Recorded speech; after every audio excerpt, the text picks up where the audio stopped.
আজ ২১শে ফেব্রুয়ারি। এটি শুধু একটি দিন নয়, এটি হলো ভাষার জন্য আত্মত্যাগের ইতিহাস। ১৯৫২ সালে মাতৃভাষা বাংলার জন্য যারা জীবন দিয়েছিলেন তাদের রক্তে রাঙানো হয়েছিল ২১। সেই আত্মত্যাগকে সম্মান জানিয়েই ১৯৯৯ সালে ইউনেস্কো ২১শে ফেব্রুয়ারিকে ঘোষণা করে আন্তর্জাতিক মাতৃভাষা দিবস হিসেবে। আজ এই দিনটি শুধুমাত্র বাংলাদেশের নয়, এই দিনটি সমগ্র ভারতবর্ষের মাতৃভাষার দিন।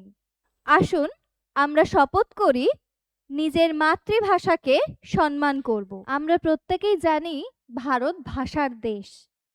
বাংলা, হিন্দি, তেলেগু, মারাঠি, গুজরাটি, পাঞ্জাবি এই প্রতিটি ভাষাই আমাদের গর্ব এবং আমাদের পরিচয়।